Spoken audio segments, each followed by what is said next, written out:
everybody being here to discuss this very important topic. And I got to tell you, I'm more concerned now than I was before the hearing started. Not pointing fingers at just anybody in particular on the panel or administration. What we are witnessing has been going on for a long, long time. And I have a couple basic questions that I'd like you to, if you can, answer. It could be under the heading, we don't know what we don't know, but basically, what have we lost? What kind of stuff is now out of our hands that shouldn't be? Anybody know? Is that too long a list to ask to respond in 5 minutes? I think it's very challenging in the areas of fundamental research because, sir, most of the challenges we face are the theft of the know-how itself, right? And also the unethical recruitment of the people. We've heard about people who have departed this country and have gone to the PRC, top talent. We've seen many cases where the valuable gold ideas of our folks are being taken by those in adversarial countries. And this is why we have to focus diligently, and as you've heard, we all are, on focusing on safeguarding our system. What we don't want to do, however, is close our system down. No, I agree with that, and I appreciate the sentiment there. But I hope I can agree with you at the end of my questions. In reference to Chairman Molinar's ask, especially to you, Mr. Eisen and Dr. Valdez, in reference to the NSF policy that coordinated with the Department of War, restricting the research collaboration with entities that are on our list of bad actors.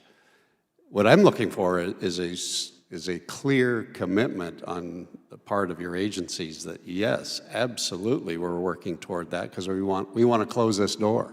We want to make sure that we are not losing not only the individuals but the information and the research results. So, can I hear that strong commitment from both of you?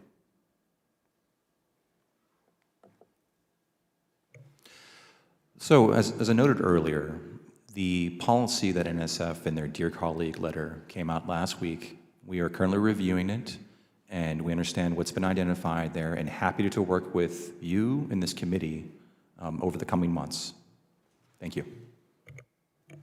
And I'll say we clearly understand the risks, and this is something that I myself can't say we're doing this tomorrow, but again, it's something that we're discussing seriously because completely understand the risks. And it's something that in the meantime we are mitigating where we can. So I still don't hear that maybe the words that matter on the paper, yes, but you're committed to the goal. Is that fair to say? We are committed to the goal, absolutely. Mr. Eisen, or is that fair? We are absolutely committed to the goal of managing risk. And this is the way that we've done this is through things like the S&T risk matrix, talent program prohibitions, and a series of mitigations on the financial assistance side, which I'm happy to elaborate on. Well, you guys are obviously steeped in this stuff much more than we are, but I'm just looking for that. A lot of people are listening to this. We invest a lot of money into these programs, and we want to make sure that we protect them as strongly as we possibly can. So my district is home to the Pacific Northwest National Laboratory, which I'm very proud of. A lot of research projects are conducted there. Mr. Eisen, I want to understand how DOE's research security strategies provide those safeguards we've been talking about, but still remain flexible for potential wide-scale adoption or commercialization.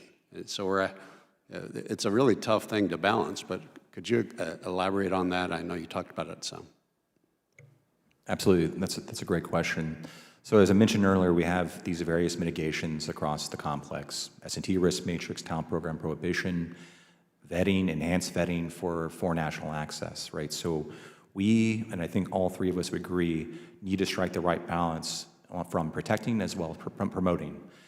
So the Office of Technology Commercialization within the Department of Energy is responsible for initiatives to promote commercialization of technologies. So when areas have reached that high level of technology readiness level, that's when we would move forward with those. But again, we have to be cognizant that it is a balancing act. We want to promote commercialization, benefit U.S. interests, as well as protect what's important. I appreciate that. Well, 5 minutes goes by quickly. I'd love to continue talking to you guys about this, but thank you for being here, Mr. Chairman.